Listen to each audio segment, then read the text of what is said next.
நேர்மை இல்லாத சீட்டா. ஒரு காட்டுல நிறைய விலங்குகளோட ஒரு வயதான சீத்தாவும் வாழ்ந்து வந்தது. அந்த சீத்தா காட்டுல யாரையுமே நம்பாது. ஒரு நாள் சீத்தா தனக்கு தானே சொல்லிக்குது, எல்லாரும் என்னோட எதிரி, யாரும் என்ன பார்க்க கூட விருப்பப்படல.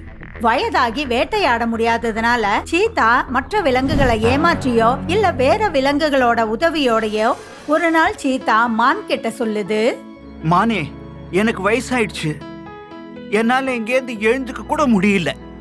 நீ எனக்கு கொஞ்சம் உதவி பண்ண முடியுமா? ஏன் இல்ல, சொல்லுங்க, என்ன செய்யணும்? அங்க ஒரு வாளி வச்சிருக்கு, என்னால அங்க எழுந்திருச்சு போக கூட முடியாது. நீ எனக்கு அங்கேருந்து கொஞ்சம் தண்ணி எடுத்துட்டு வர முடியுமா? ஏன் இல்ல, உதவி செய்யறது எங்க கடமை. மான் அந்த பக்கெட்ல இருக்கிற தண்ணியை எடுத்துக்கிட்டு சீத்தாக்கு பக்கத்துல வந்த உடனே சீத்தா அத வேட்டையாடி கொன்னுடுது. அடுத்த நாள் ஒரு நரி அந்த வழியா போயிட்டு இருந்தது. அப்ப சீத்தா அதுகிட்ட சொல்லுது, அடர் நரியே, எங்கிட்டு போயிட்டு இருக்க? கொஞ்சம் இங்கிட்டு வாயேன். இத கேட்டதும், இல்லப்பா இல்ல, நான் உங்ககிட்ட வரமாட்டேன். ஏன், என்னாச்சு? காட்டுல எல்லாரும் சொல்றாங்க நீங்க தான் மானை கொன்னுட்டீங்கன்னு. இத கேட்டதும், இல்ல இல்ல, இது தவறான வார்த்தை. என்னாச்சுன்னா, மான் எனக்காக தண்ணி கொண்டு வர போயிருந்துச்சு, ஆனா அது ஸ்லிப் ஆகி விழுந்துடுச்சு கீழே. அதுல அது செத்து போயிடுச்சு. செத்த பிறகு அதனோட பாடியில இருந்து கப்பு வரக்கூடாதுல்ல, அதனால தான் நான் அதை தின்னேன். இதுதான் உண்மை, பிராமிஸா சொல்றேன். சீத்தா பேசினதை கேட்டதும், நீ என்னை ஏமாத்த முடியாது, எனக்கு தெரியும் நீ அதை எப்படி கொன்ன அப்படின்னு. சரி, பரவாயில்ல, உனக்கு தெரிஞ்சு போச்சா? எனக்கு ஒரு ஹெல்ப் பண்ணேன், அதுக்கு பதிலா நான் உனக்கு எதனாச்சும் தரேன். பேராசை காமிக்கிறியா? நான் உலையில சிக்கிக்க மாட்டேன். பேராசை இல்லைன்னாலும் பரவாயில்ல, என் வயசை மனசுல வச்சுட்டு எனக்கு கொஞ்சம் ஹெல்ப் பண்ணேப்பா. சரி சொல்லு, உனக்கு என்ன வேணும்னு. இத பாரு, எனக்கும் வயசாயிடுச்சு, என்னால இப்போ வேட்டைக்கெல்லாம் போக முடியறது இல்ல. அதனால நீ வேட்டையாடிட்டு அதை எடுத்துட்டு வந்து எனக்கு கொஞ்சம் ஹெல்ப் பண்ணு, உனக்கு நான் ஆசீர்வாதம் பண்ணுவேன். சீத்தா பேசினதை கேட்டதும், எனக்கு உன்னோட ஆசீர்வாதம் தேவையில்லை, நான் அனாவசியமா எதுலயும் சிக்கிக்க விரும்பல, அதனால என்ன மன்னிச்சிரு. இந்த வேலைக்காக நீ வேற யாராவது தேடிப்போ. இப்படி சொல்லிட்டு நரி அங்கேருந்து கிளம்பிடுது. சீத்தாவும் தனக்கு உதவி வேணும்னு சொல்லிட்டு எல்லா விலங்குகளையும் கொன்னுகிட்டு இருந்தது. அதனால காடு முழுவதும் அந்த சீத்தாக்கு கெட்ட பேர் வந்தது. அதனால அதுக்கு பக்கத்துல வரதுக்கு எல்லாருமே பயப்பட்டாங்க. இதனால சீத்தாவுக்கு பசியிலேயே சாகக்கூடிய நிலைமை வந்துடுச்சு. இனிமேல் இந்த காட்டுல எதுவுமே இல்ல. யோசிச்சுட்டு இருக்கேன், நான் என் கிராமத்துக்கு பக்கமே போயிடலான்னு, இல்லன்னா நான் பட்னி இருந்தே சத்துருவேன் போல இருக்கு. இப்படி சொல்லிட்டு சீத்தா கிராமத்தை நோக்கி நடக்க ஆரம்பிக்குது. வழியில நிறைய விலங்குகள் அதை சந்திக்குது. அது எங்க போகுதுன்னு எல்லாரும் கேக்குறாங்க. அட, எங்க போறீங்க சிறுத்தை அண்ணே? உனக்கு என்ன ஆச்சு? நீ எனக்கு ஒரு உதவியும் பண்ணலையே. யோசிச்சுட்டு இருக்கேன், கிராமத்து பக்கம் போயிட்டு எதனாச்சும் வேலை பார்க்கலான்னு. அதனால நான் உயிர் போயிருக்கலாம்ல அட்லீஸ்ட். என்ன முட்டாள்னு நினைச்சியா நீ? நீ என்னைக்காவது நல்ல காரியம் செஞ்சிருக்கிறியா? நீ மிருகங்களை ஏமாத்தி அவங்கள கொன்னு தின்னுபிடுவ. இல்ல இல்ல, இப்ப நான் ரொம்ப டீசென்ட்டா ஆயிட்டேன். உனக்கு என் மேல நம்பிக்கை இல்லைன்னா நீயும் வா என் கூட. அங்க வந்தா உனக்கு தெரிஞ்சு போயிடும் நான் உண்மையை பேசுறேனா இல்ல பொய் பேசுறேனான்னு. இத கேட்டதும், சரி விடுப்பா, நீ நல்லவனோ கெட்டவனோ எனக்கு சம்பந்தமே இல்லை. நான் உன்கிட்ட வந்து ரிஸ்க் எடுக்க விரும்பல. அப்புறமா சீத்தா கிராமத்தை நோக்கி நடக்குது. சீத்தா கிராமத்தை அடைஞ்சதும் அங்க இருக்கிற வீட்டு விலங்குகள் அதை பார்த்து பயங்கரமா பயந்து போச்சு. எல்லாரும் அவங்க அவங்க வீட்டுக்குள்ள போய் ஒளிஞ்சுக்கிட்டாங்க. இதையெல்லாம் பார்த்ததும், இது பாருங்க, என்னை பார்த்து நீங்கெல்லாம் பயப்படாதீங்க, நான் இங்க எதனாச்சும் வேலை தேடி வந்திருக்கேன். சீத்தாவை கிராமத்துல பார்த்ததும் கிராமத்துல இருக்கிற எல்லா வீட்டு விலங்குகளும் கிராமத்தோட தலைவர் யானை கிட்ட சீத்தா கிராமத்துக்கு வந்த விஷயத்த பத்தி சொல்றாங்க. அதனால யானை சீத்தாவை பஞ்சாயத்துக்கு கூப்பிடுது. என்ன விஷயம் சிறுத்த? இந்த கிராமத்துக்கு எதுக்காக வந்திருக்கிற? எனக்கு ரொம்ப வயசாயிடுச்சு, இப்போ என்னால வேட்டை கூட ஆட முடியறது இல்ல. அதனால கிராமத்துக்கு போயிட்டு யார் கையிலயாவது வேலை கேட்கலான்னு நினைச்சேன். அப்படியே வாழ்க்கையை ஓட்டிடலான்னு நினைச்சேன். நீ உண்மையத்தானே சொல்ற? என்னோட அம்மா மேல பிராமிஸா நான் உண்மையை தான் சொல்றேன். தலைவரான யானைக்கு இந்த நேர்மையற்ற சீத்தாவோட புத்தி புரியல. அதனால சீத்தாவை கிராமத்துல தங்க வச்சு அதுக்கு வேலை கொடுக்கறதுன்னு முடிவு செஞ்சாங்க. சரி, நீ இங்க இருந்துகிட்டு வாட்ச்மேன் வேலையை ஆரம்பிக்கலாம். யானை சார், உங்களுக்கு மிக்க நன்றி, ரொம்ப ரொம்ப நன்றி. நீங்க என் வயசுக்கு தகுந்தாப்புல ஒரு வேலையை கொடுத்துருக்கீங்க. நீங்க கவலையே படாதீங்க. நான் நேர்மையா அந்த வேலையை செய்வேன். கிராம தலைவரான யானை சீதா வந்த கிராமத்துல தங்கறதுக்கு பர்மிஷன் கொடுத்தது. இத கேட்ட பஞ்சாயத்து தலைவர் யானைய பஞ்சாயத்துக்கு கூப்பிடுறாரு. யானையே, உன்னுடைய நல்ல குணத்தினால நீ நீ காட்டிலையும் வசிக்கலாம், கிராமத்திலையும் வசிக்கலாம். கிராமத்தில் உள்ள சாதுவான மிருகங்கள் உன்னை தலைவரா போட்டிருக்கு. இது நல்ல விஷயம். ஆனா நான் கேள்விப்பட்டேன் நீ ஒரு சிறுத்தைய கிராமத்துல வசிக்க அனுமதி கொடுத்திருக்கேன்னு. தலைவரே, நீங்க சொல்றது சரிதான். விஷயம் உண்மைனா என் கேள்விக்கு பதில் சொல்லு. ஒருவேளை இந்த சிறுத்தை நம்ம கிராமத்துல உள்ள வீட்டு விலங்க கொன்னு தின்னுதுன்னா அதுக்கு யாரு பொறுப்பெடுத்துப்பாங்க? அந்த மாதிரி எதுவும் நடக்காது தலைவரே. காரணம், சிறுத்தை கிழவனாயிருச்சு, அதனால வேட்டையாட முடியல. அதனாலதான் அது இங்க கிராமத்துக்கு வந்திருக்கு. நான் அதுக்கு வாட்ச்மேன் வேலை எதுக்காக கொடுத்தேன்னா அதனால சம்பாதிக்க முடியும், உயிர் வாழ முடியும். அதனாலதான். யானை சொன்னதும் பஞ்சாயத்து தலைவருக்கு சரி, சீதா இனிமே யாரையும் கொல்லாதுங்கிற நம்பிக்கை வந்தது. ராத்திரி சீதா டியூட்டிக்கு போற வழியில யோசிச்சது, என் தலையெழுத்து எனக்கு ஒரு நல்ல வாய்ப்பு கொடுத்திருக்கு. இப்போ உக்காந்தே நல்லா சாப்பிடலாம். இப்படி சொல்லிட்டு சீதா தன்னோட டியூட்டிய ஆரம்பிச்சது. சத்தமா கத்தி பேச ஆரம்பிச்சது. எல்லாரும் முழிச்சுருங்கோ, எல்லாரும் முழிச்சுருங்கோ. தூரத்துல 2 புது விலங்குகள் கிராமத்துக்குள்ள புதுசா வந்திருக்கிறத கவனிச்சுது. இத பார்த்ததும் சரி, இன்னைக்கு இவங்களே அடிச்சு என் வயிற்று பசிய தீர்த்துக்கிறேன். கிராமத்து விலங்குகள் கிட்ட சொல்லுவேன், இந்த விலங்குகள் வெளியில இருந்து வந்து திருட வந்ததுன்னு. சமயம் பார்த்து அந்த 2 விலங்குகளையும் கொன்னுடுது. 2 திருடர்களையும் கொன்னுட்டு வெடியறதுக்காக காத்துக்கிட்டு இருந்தது. ஆனா இறந்து போன விலங்குகளை பார்த்துட்டு சீதாவோட நாக்குல எச்ச ஊறுது. இனிமேல் பசி என்னால தாங்கவே முடியல. எப்ப பொழுது விடியும், எப்ப நான் இவங்களை திங்க முடியும்னு. வெடிஞ்சதும் சீதா கூட்ட உடனே எல்லா விலங்குகளும் அந்த இடத்துக்கு வந்துடுறாங்க.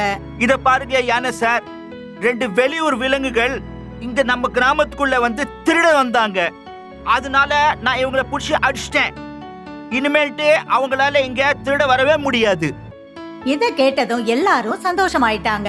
இப்படியே கொஞ்சம் கொஞ்சமா கிராமத்துல நல்ல பேர் வாங்க ஆரம்பிச்சது. ஒரு நாள் கிராமத்துல வாட்ட சாட்டமா இருக்கிற எரும மாடை பார்த்துட்டு சீதாவுக்கு வாயில எச்ச ஊறுது. அன்னைக்கு ராத்திரியே அந்த எரும மாடை சாப்பிடறதுக்கு முடிவு செஞ்சது. ராத்திரி ஆனதுமே தன்னோட வேலைய காட்ட ஆரம்பிக்குது.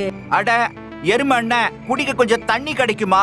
வாட்ச்மேன் சாரா, வாங்க வாங்க, வீட்டுக்குள்ள வாங்க. உங்களுக்கு கண்டிப்பா தண்ணியும் கிடைக்கும், டீயும் கொடுக்குறேன். வாங்க, கொஞ்சம் பலகாரம் சாப்பிட்டு போங்க. டீ எல்லாம் வேண்டாம், நான் சும்மா இப்ப ரோந்து கிளம்பி இருக்கேன். நான் நினைச்சேன்னா ஒரு முறை உங்களை பார்த்துட்டு போலான்னு. ஏன் இல்ல, வாங்க, உங்களை நான் தண்ணி குடிக்க கூட்டிக்கிட்டு போறேன். மிக்க நன்றி. வீட்டுல யாரும் இல்ல போல, அப்படித்தானே? ஆமா, மனைவி தான் அப்பா வீட்டுக்கு போயிருக்கிறா. அதான் நான் தனியா இருக்கிறேன். எனக்கு சாப்பாடு எல்லாம் நானே செய்ய வேண்டியிருக்கு. அப்புறமா சீதா சமயம் பார்த்து எருமைய கொன்னுடுது. காலையில ஆனதும் அதோட மனைவி வீட்டுக்கு திரும்ப வருது. தன்னோட கணவர் இல்லாததுனால அழ ஆரம்பிக்குது. அப்ப யானை அங்க வந்து சொல்லுது, என்னாச்சு தங்கச்சி, நீ ஏன் அழுவுற? யானை அண்ணே, நேத்துக்கு ராத்திரி தான் நான் என் கணவர் கூட பேசினேன். அவர் வீட்ல தான் இருந்தாரு. நான் இன்னைக்கு தான் எங்க அம்மா வீட்ல இருந்து வந்தேன், ஆனா அவரை காணல. இத கேட்டதும் யானை சீதாவை கூப்பிட்டு விஷயத்த கேட்டுது. அடே சிறுத்தை வாட்ச்மேன், நீ அவளோட கணவனை எங்கேயாவது பாத்தியா? ஆமா யானை அண்ணன், ராத்திரி அவரு காட்டு பக்கம் போறத நான் பார்த்தேன். நான் அவர்கிட்ட கேட்டேன், இவ்வளோ ராத்திரி நீங்க எங்க போறீங்கன்னு. ஆனா அவர் எந்த பதிலும் சொல்லல. நான் என்ன யோசிக்கிறேன்னா, ஒருவேளை வேற ஏதோ மிருகம் அவரை வேட்டையாடி சாப்பிட்டு இருக்குமோ. இத கேட்டதும் எருமையோட மனைவி இன்னும் அழ ஆரம்பிக்குது. அப்ப சிறுத்தை, நீ இப்படி எல்லாம் பேசாத. உனக்கு அவரை பத்தி ஏதாவது இன்ஃபர்மேஷன் கிடைச்சதுன்னா நீ உடனே எனக்கு தெரியப்படுத்து. சரி பஞ்சாயத்து தலைவரே. யானை போனதும் சீதா தனக்குள்ள யோசிக்குது. இந்த யானை என்னதான் யோசிக்கிறது தன்னை பத்தி, எப்ப பாரு ஆர்டர் போட்டுக்கிட்டு. கொஞ்ச நாள் ஆனதுக்கு அப்புறம் கூட எருமைய பத்தி ஒரு தகவலும் கிடைக்கல. கொஞ்சம் கொஞ்சமா சீதா எல்லா விலங்குகள் நடுவுலயும் நம்பிக்கையானவனா மாறிடுது. யானை கிட்ட பெரிய தொகைய கடனா கேட்டது. அத சீக்கிரம் குடுக்கறேன்னு சொல்லுச்சு.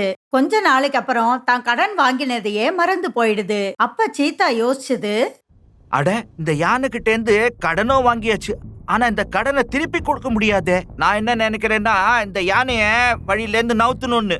கொஞ்ச நாளைக்கு அப்புறமா யானை கொடுத்த கடனை திருப்ப கேக்குது. அதுக்கு சீதா நான் அதை திருப்ப கொடுக்க முடியாதுன்னு சொல்லுது. இதனால யானைக்கு பயங்கரமா கோபம் வருது. அதனால எல்லாருக்கும் முன்னாடியும் அத பயங்கரமா கத்துது. உன்னை இங்க தங்க வச்சு நான் ரொம்ப பெரிய தப்பு பண்ணினேன். என்ன காசு, அப்புறம் என்ன சாட்சி இருக்க உங்க கையில? தலைவர்னா நீங்க வாய்க்கு வந்தபடி பேசுவீங்களா? இத கேட்டதும் எல்லா விலங்குகளும் அந்த இடத்துக்கு வந்துடுறாங்க. இத பாருங்க நண்பர்களே, உங்க தலைவர் என் கையில லஞ்சம் கேக்குறாரு. இந்த கிராமத்துல இருக்கணும்னா நான் லஞ்சம் கொடுத்தே ஆகணுமா? இவன் போய் சொல்றான். நான் ஒரு லஞ்சமும் வாங்கல, நான் என் காசை தான் கேட்டேன். யாரு உண்மை பேசுறாங்கன்னு எல்லா விலங்குகளுக்கும் குழப்பமா இருக்கு. அதுக்கப்புறமா எருமையை கொன்ன மாதிரி யானையையும் கொன்னு சாப்பிட்டுறணும்னு சீதா முடிவெடுக்குது. அன்னைக்கு ராத்திரியே இருட்டினதுக்கு அப்புறமா யானை மேல தாக்குதல் நடத்துது. யானைக்கு பெரிய சரீரமா இருக்கிறதுனால அதை அதிகமா காயப்படுத்த முடியல. யானை பயங்கரமா கத்துது. காப்பாத்துங்க, காப்பாத்துங்க, இது என்ன கொன்னுடும், காப்பாத்துங்க. யானை கத்தினதை கேட்டதும் அந்த கிராமத்துல இருக்கிற எல்லா விலங்குகளும் அங்க ஓடி வந்துடுறாங்க. இதுக்கு நடுவுல சீதா அங்க இருட்டுல ஒளிஞ்சுக்குது. அப்ப நாய் சொல்லுது, என்ன ஆச்சு பெரியவரே? யாரோ என்ன கொலை பண்ண ட்ரை பண்ணாங்க. ஆனா இருட்டா இருந்த காரணத்தினால என்னால அடையாளம் கண்டுபிடிக்க முடியல, என்னால மூஞ்சி பார்க்க முடியல. இத கேட்டதும் வாட்ச்மேன் எங்க இருக்காரு? ஆமா, சீதா வாட்ச்மேன் எங்க? தன்னோட பேரை கேட்டதும் சீதா உடனே அந்த இடத்துக்கு வருது. நீங்க வந்து என்ன கூப்பிட்டீங்களான்னு? அப்ப நாய் கூட நின்னுட்டு இருந்த கழுதை சொல்லுது, அட வாட்ச்மேன், நீ எங்கதான் இருந்த? எங்க தலைவர் மேல யாரோ தாக்கிட்டாங்க. நீங்க என்னதான் சொல்றீங்க? நான் இருக்கும்போது தலைவரை யார் தான் தாக்கினாங்க? அப்ப காலு நாய் சீதாவோட கால்ல ரத்தம் இருக்கிறத கவனிக்குது. அந்த சமயம் அது எதுவுமே பேசல. ராத்திரி யானைய தனியா சந்திக்குது. நீங்க தப்பா எடுத்துக்கல, நான் ஒரு விஷயம் சொல்லட்டுமா பெரியவரே? சொல்லு பெரியவரே. நான் சிறுத்தையோட நகத்துல ரத்தத்தை பார்த்தேன். எனக்கு சந்தேகம் இல்ல, அவர் தான் செஞ்சிருக்கான்னு தெரியும். உங்களை தாக்கினது அந்த சிறுத்தை தான். நாய் சொன்னதை கேட்ட யானைக்கு சீதா மேல சந்தேகம் வந்து அத உன்னிப்பா கவனிக்க ஆரம்பிச்சது. ஒரு நாள் ராத்திரி சீதா ஒரு விலங்க கொன்னு அதை சாப்பிட்டுட்டு இருந்ததை யானை பார்த்தது. நாயோட சந்தேகம் உண்மைதான், சிறுத்தை தான் வில்லன். நான் தான் பாவத்தை செஞ்சுட்டேன். நான் அவனை புரிஞ்சுக்க தப்பு பண்ணிட்டேன். இவன் ஒரு பெரிய துரோகி. இவனுக்கு எவ்வளவு மரியாதை கொடுத்தோம், தங்கறதுக்கு இடமும் கொடுத்தோம். ஆனா இவன் நம்மளையே கொண்டு சாப்பிடுறான். அடுத்த நாள் யானை ஃபாரஸ்ட் ஆபீசரை கூப்பிட்டுது. அவங்க கூண்டை எடுத்துட்டு வந்து புலிய புடிச்சு கூண்டுக்குள்ள அடைச்சிட்டாங்க. எனக்கு தெரியும் என்ன தாக்கினது நீதான்னு. கிராமத்துல செத்த எல்லா மிருகங்களையும் நீ தான் கொன்னன்னு தெரியும். நீ கிராமத்துல வசித்தா எல்லா மிருகங்களுக்கும் ஆபத்து. அதனால நான் உன்னை சூல கொடுத்துடுறேன். அதுக்கப்புறமா ஃபாரஸ்ட் ஆபீசருங்க சீதாவை கூட்டிட்டு போயிடுறாங்க. இந்த மாதிரி நேர்மை இல்லாத சீதாவுக்கு தண்டனை கிடைச்சது.